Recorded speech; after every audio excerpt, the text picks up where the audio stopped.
akan mengadakan ya di mayoritas agama Islam. Di sini Islam semua, di sini Islam semua, di sini Islam semua, di sini Islam semua.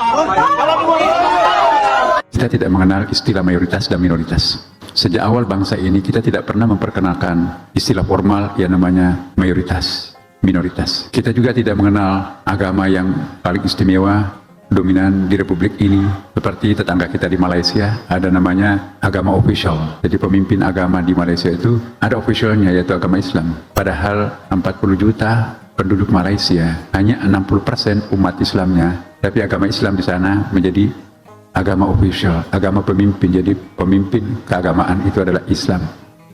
Di Indonesia, Profesor Dr. Nasaruddin Umar dilantik sebagai Menteri Agama oleh Prabowo Subianto pada 21 Oktober 2024.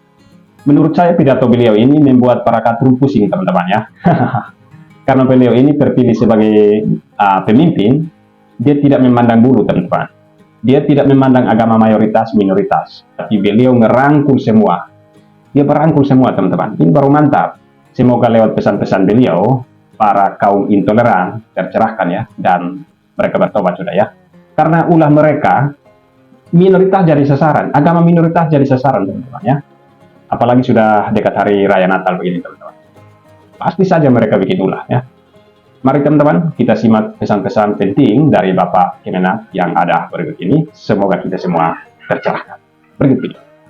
akan mengadakannya ya di mayoritas agama Islam. Di sini Islam semua, di sini Islam semua, di sini Islam semua. Negara ini tidak mengenal istilah mayoritas dan minoritas, juga tidak mengenal agama yang spesial, atau dengan kata lain agama yang teristimewa.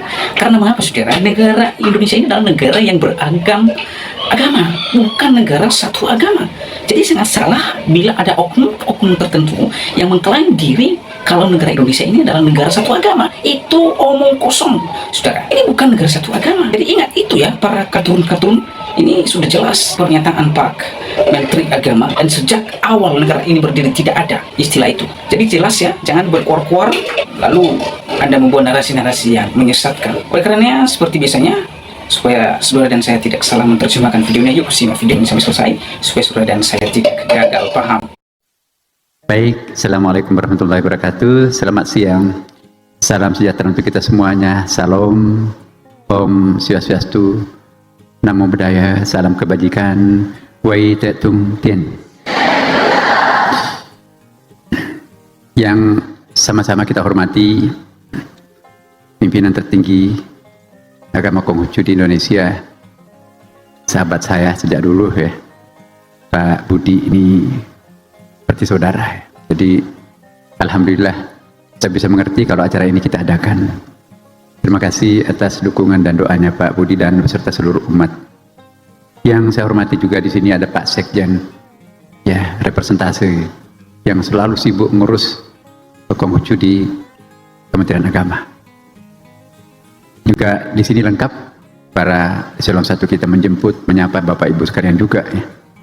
Ada Pak Irjen, ada Dirjen Bimas Kristen, kemudian Katolik, Pak staf khusus, tenaga ahli, Pak Dirjen Bimas Islam. Oh ya, ada acara sekarang ini berlangsung di Jakarta juga. Kemudian Bapak Ibu sekalian, ada Pak Chandra tadi. Pak Chandra mana? Oh ya, sahabat kita. Hari ini mohon izin saya tidak baca sambutan. Saya ingin dari hati ke hati kepada Bapak Ibu sekalian.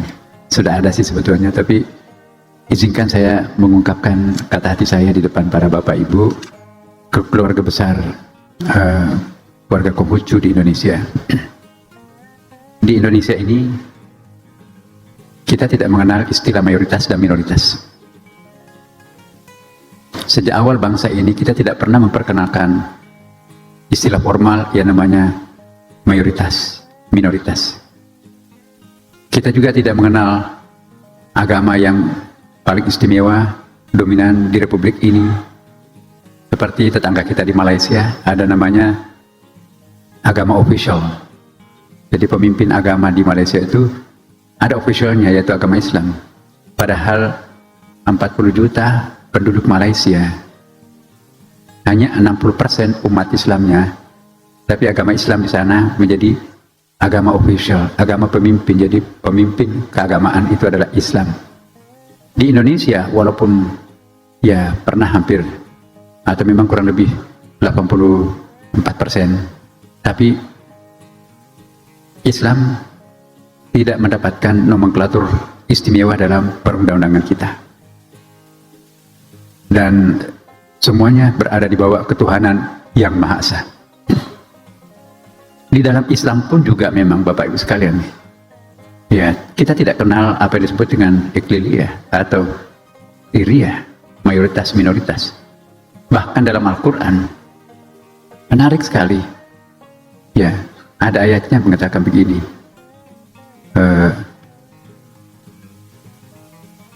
man qatala mu'minan, barang siapa yang membunuh, barang siapa melenyapkan, man qatala nafsan, saya ulangi, man qatala nafsan bighairi nafsin aw fasadin fil ard fa ka'annama qatala an-nasa jami'a wa man ahyaha fa ka'annama ahyan nasa jami'a. Yang artinya begini Bapak, barang siapa yang melenyapkan satu nyawa, agama apapun nyawa itu, ya, etnik apapun nyawa itu, warga negara apapun nyawa itu, pokoknya nyawa manusia, barang siapa yang melenyapkan satu nyawa sama dengan melenyapkan semua nyawa yang lain.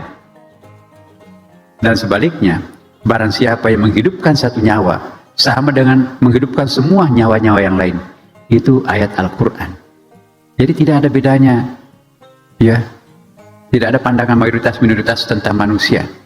Walaqad karamna bani Adam, Allah memuliakan anak cucu Adam. Enak sekali Quran itu menggunakan istilah seperti ini. Aku nggak pernah membaca kitab suci yang menggunakan istilah seperti ini. Siapapun merasa anak cucu Adam, ya. Saya kira kita di sini kan anak cucu Adam semuanya kan. Siapapun anak cucu Adam, wajib hukumnya untuk kita muliakan. Bahkan bukan saja pada masa hidupnya, mematahkan tulang rusuk mayat, kata Nabi, sama dosanya kalau mematahkan tulang rusuknya orang hidup. Dalam hadis lain, menginjakkan perut makam itu, ya, di makam itu sama sakitnya kalau kita menginjak perutnya orang hidup. Kuburan pun harus dihormati. Begitu mulianya manusia itu di mata Islam. Karena itu saya menemukan banyak sekali persamaannya dengan agama Konghucu. Begitu kan Pak Budi? Buku-bukunya Pak Budi banyak tuh, pendek-pendek, kecil-kecil, tapi ya sama. Abrahamic religion, Hindu, Buddha, Kristen, Katolik, semua agama yang ada di Indonesia punya pandangan yang sama. Inilah indahnya agama. Ya, kalau masing-masing umat beragama meyakini dan mempraktekkan agamanya secara konsekuen, tidak perlu ada polisi, tidak perlu ada KPK, tidak perlu ada jaksa. Semua orang takut berdosa kan? Tapi karena kita bukan malaikat, ya perlu polisi, perlu KPK, perlu irjen, Pak Irjen, ya kan? Ya tidak salah juga. Karena itu pada kesempatan ini, tadi doanya menyebut tentang Dirjen Konghucu. Kami sebelum saya jadi di sini, pernah juga saya jadi Wakil Menteri Agama, pernah juga Dirjen. Ya. Kami juga pernah berusaha untuk memperjuangkan asas-asas keadilan Konghucu di Kementerian Agama, sehingga alhamdulillah perkembangan perhatian pemerintah terhadap agama Konghucu di Kementerian Agama ini, kalau boleh saya katakan, luar biasa. Tidak pernah terjadi sebelum-sebelumnya. Ada pembangunan sekolah tinggi agama Konghucu negeri, ya, namanya negeri, semuanya dibiayai oleh pemerintah yang ada di Bangka Belitung. Ada juga dana kebajikan Konghucu, ada pelatihan calon rohaniwan Konghucu, ada bimbingan perkawinan calon pengantin Konghucu, bantuan tempat ibadah Konghucu, ya, Yokong, penjaga rumah ibadah, dan sekolah minggu.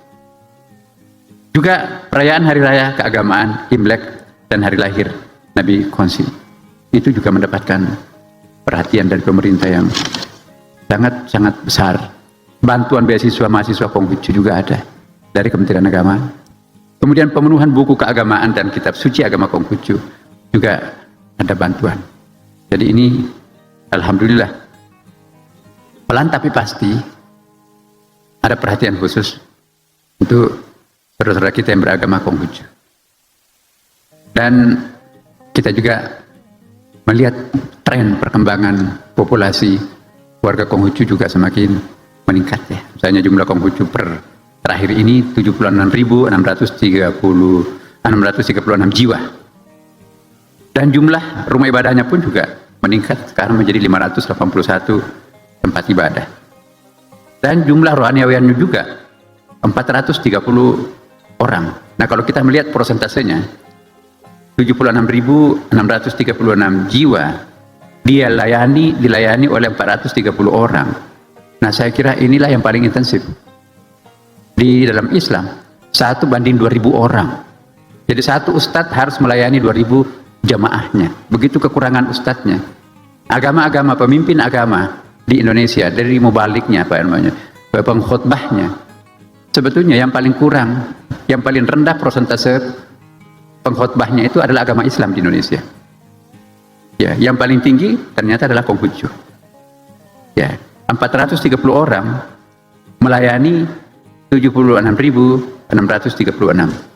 Kalau kita bandingkan jumlah ustadz atau khatib di dalam Islam, ya, ini data lama, beberapa tahun yang lalu, itu 1 banding 2.000 lebih orang. Ya, kalau data dalam agama Katolik, Protestan itu lebih sedikit ya, jadi lebih intensif. Jadi populasi umat Islam yang begitu besar tidak berbanding lurus dengan jumlah pengkhotbahnya. Ya. Kemudian juga jumlah guru non PNS itu juga semakin besar, 168 orang, dosennya 21 orang. Jumlah organisasi keagamaan Konghucu ya ada 200 ormas, ramai juga. Jumlah mahasiswanya sebanyak 85 orang dan siswa sebanyak 11.032 orang. Jadi kita sudah punya angka-angka. Dahulu kita nggak ada angka-angka seperti ini, Bapak Ibu sekalian. Jumlah ASN Kementerian Agama yang beragama Konghucu sebanyak 5 orang, baru 5 orang. Tapi kami yakin insya Allah dalam periode akan datang akan bertambah. Bapak Ibu sekalian, nanti saya akan jawab mengenai keberadaan Dirjen, Pak. Kami sudah mempelajari kemungkinan-kemungkinan. Tetapi sekali lagi ya, bahwa Kementerian Agama ini adalah bagian atau subsistem atau subkultur daripada pemerintahan Kementerian Agama ya, kementerian di Indonesia ini. Jadi ada banyak hal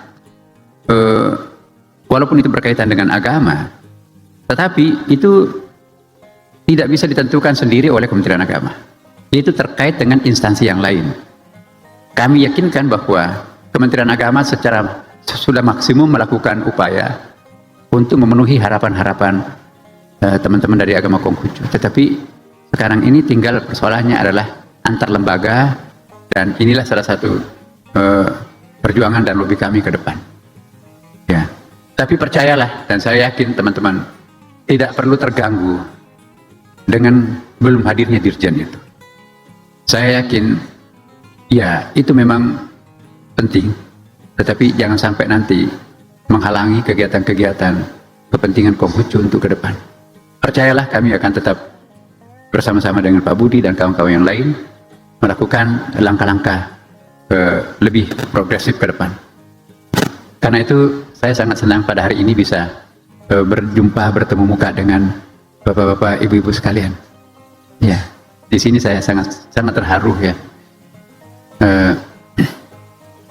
Saya pernah hidup di luar negeri cukup lama. Bagaimana rasanya menjadi minoritas? Satu sisi ada underconfident, tapi pada sisi lain juga ada kebanggaan. Nah, itu perasaan saya ketika menjadi minoritas di Amerika. Karena itu mohon kesabaran teman-teman dari warga Konghucu. Percayalah kepada kami, Kementerian Agama. Di sini ada Pak Sekjen dan kawan-kawan yang lain. Ya, asas keadilan kita akan selalu perjuangkan. Tetapi kadang-kadang keadilan itu memerlukan waktu untuk mewujudkannya. Iya, Bapak Ibu sekalian, persaudaraan antara kita satu sama lain sebagai sesama warga bangsa Indonesia ini adalah sangat penting. Ya. Lupakanlah perbedaan agama kita, lupakanlah perbedaan etnik kita, lupakanlah perbedaan jenis kelamin kita, bahkan lupakanlah perbedaan keyakinan kita. Yang penting kita hidup di dalam umbrellanya Indonesia. Kita hidup di bawah payung besarnya NKRI, di mana NKRI pun juga tidak boleh mendiskriminasi sekecil apapun warganya, bahkan tidak boleh memberikan prioriti sebesar apapun warganya. Itulah Indonesia, dan inilah yang membuat Indonesia mempunyai daya tahan yang luar biasa.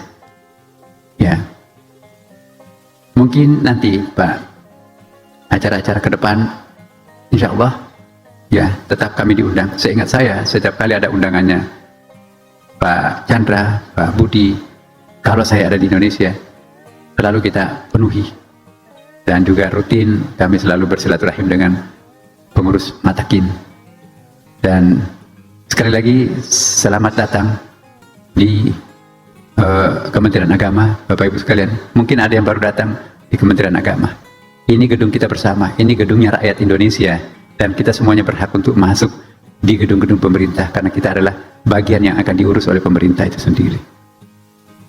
Baiklah Bapak Ibu sekalian, tadi diantarkan oleh pantun, saya coba membuat pantun. Tidak biasa saya berpantun, tapi demi untuk penghormatan saya kepada saudara-saudara saya di Konghucu ini, izinkan saya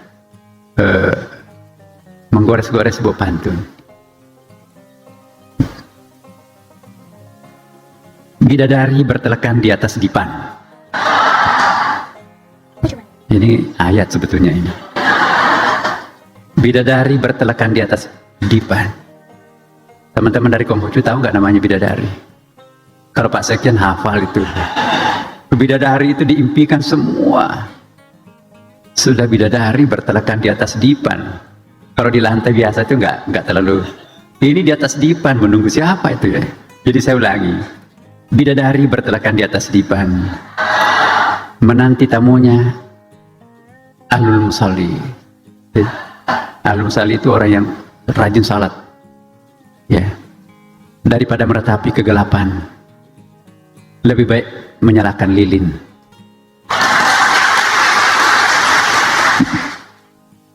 Masih ada?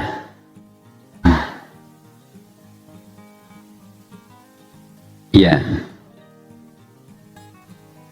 Tadi saya coret-coret ya.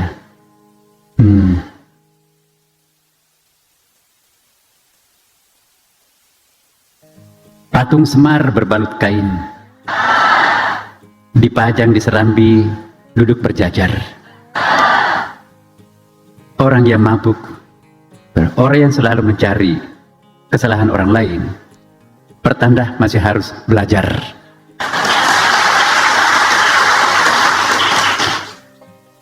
Masih ada, tapi untuk acara lain. Nah teman-teman, itulah dia pidato Menteri Agama. Wow, sungguh luar biasa saudara. Nah, ini baru Menteri Agama, tahu Menteri semua agama. Bapak Menteri Agama ini tidak pandang bulu, agama apapun dia sama diberlakukan dengan adil. Teman-teman, di dalam pidato Bapak Menteri Agama ada beberapa hal penting yang perlu kita perhatikan bersama.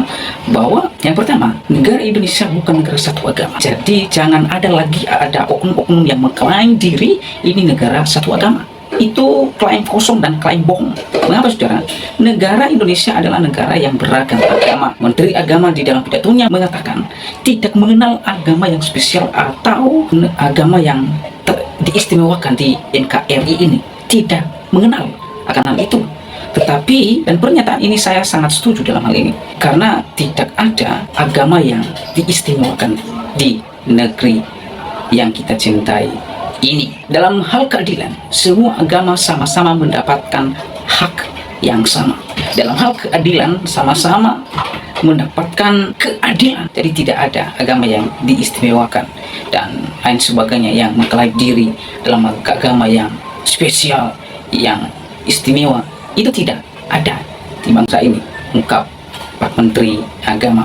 Beliau memberikan salah satu contoh di mana negara Malaysia yang mengedepankan bahwa yang punya power adalah satu agama, ya dia sebutkan agama Islam di sana, karena agama Islam di sana 60% Malaysia. Bahkan pernah ada demonstrasi yang mereka lakukan, mereka menggugat kata Allah di dalam Alkitab. Mereka mengklaim diri bahwa orang-orang Kristen memakai kata Allah, sementara kata Allah itu di dalam kitab mereka, sehingga mereka melakukan demonstrasi yang pada akhirnya mereka kalah secara akademisi, ya. Jadi puji Tuhan, para pendeta, para teolog ketika di dalam pengadilan mereka bisa mempertanggungjawabkan, dan itu semua oleh karena campur tangan Tuhan Yesus Kristus. Tuhan Yesus Kristus tidak membiarkan anak-anaknya dipermalukan, sehingga pada saat itu akhirnya dalam pengadilan orang Kristen memberikan jawaban dan argumentasi yang sungguh sangat dipahami oleh rasional dan intelektual. Yang pertama. Yang kedua, istilah minoritas dan mayoritas. Menteri Agama dalam pidatonya menegaskan bahwa Indonesia tidak mengenal istilah mayoritas dan minoritas. Saya sangat setuju dengan hal ini, karena memang pada awalnya negara ini tidak berdasarkan pada mayoritas dan minoritas. Ya, para oknum agama tertentu seringkali memakai istilah ini di daerah-daerah tertentu dengan tujuan untuk menolak keberadaan agama lain. Nah, di mana ada salah satu kejadian di mana hanya berdoa, ada komunitas Kristen Katolik, mereka berdoa dalam satu rumah, malah yang menganggap diri mayoritas mereka membubarkan, bahkan mereka memukul pemuda-pemudi yang mengadakan doa rosario tersebut. Ini sungguh miris, Pak. Sudah, dia pikir Indonesia ini milik bapaknya, miliknya, ya seenak jitaknya melakukan segala sesuatu. Bahkan eksekutornya adalah seorang yang bekerja di pemerintahan desa, RT. Ini sungguh sangat menyedihkan, saudara. Mereka memakai istilah-istilah ini untuk menolak dan membubarkan ibadah agama lain. Menteri Agama menentang keras orang-orang yang mengklaim diri sebagai seorang mayoritas. Karena sejak awal, saudara, Indonesia berdiri tidak mengenal istilah mayoritas dan minoritas, dan bahkan tidak ada istilah-istilah itu, tidak ada. Tapi mengapa sekarang ini ada? Karena ada oknum-oknum tertentu yang mengklaim diri, bahkan membeberkan bahwa hanya agamanya yang benar, yang lain tidak. Itulah sebabnya mereka gencar sekali melakukan penolakan pembubaran ibadah umat Kristen di mana-mana, ya. Jadi bagus sekali pidato yang disampaikan oleh Pak Menteri Agama yang sungguh luar biasa, dan saya setuju dengan ide-ide dan gagasan beliau yang sungguh sangat yang menyejukkan hati kita semua. Yang ketiga, terima kasih kepada Pak Menteri Agama yang sungguh luar biasa. Engkaulah Menteri Agama semua agama, ya. Engkaulah Menteri semua agama, bukan Menteri satu agama. Tentu ketika engkau mendeklarasikan ini, ada banyak orang yang tidak setuju, yang anti dengan idemu. Tetapi doa kami, kiranya engkau diberkati dan dipelihara di dalam tugas dan tanggung jawab yang sudah diberikan kepada Anda sebagai Menteri Agama, dan engkau kerjakan itu sesuai dengan proporsi dan adil semua agama. Teman-teman sekalian, itulah dia videonya, teman-teman, ya. Menteri Agama kita juga mengajak para umat Konghucu yang hadir dalam acara tersebut untuk bersatu meskipun dalam perbedaan. Beliau katakan tadi bahwa lupakanlah perbedaan agama kita, perbedaan etnik kita, bahkan perbedaan keyakinan kita. Yang penting kita hidup di bawah payung besar NKRI. Inilah Indonesia yang tidak mendiskriminasi sekecil apapun warganya. Ia juga menegaskan pemerintah memberikan perhatian kepada seluruh umat beragama tanpa terkecuali. Perhatian pemerintah kepada warga masyarakat Konghucu sangat besar. Dari hari ke hari, dari bulan ke bulan, dari tahun ke tahun. Kuantitas bantuan dan kerjasama pemerintah dengan Konghucu semakin berkembang, kata Kemenag. Semoga lewat pesan-pesan beliau, kita semua tercerahkannya, termasuk para katrul yang suka membubarkan umat Kristen sedang beribadah, apalagi sudah dekat Natal ini. Jadi, mari kita berdoa, kita doakan para pemimpin kita, Bapak Presiden Prabowo, Bapak Gibran, Kemenag kita, semua pemimpin, kita doakan supaya apa yang mereka kerjakan, program-program yang mereka bikin, boleh diberkati oleh Tuhan yang Maha Kuasa. Demikian video ini, Tuhan Yesus memberkati. Shalom.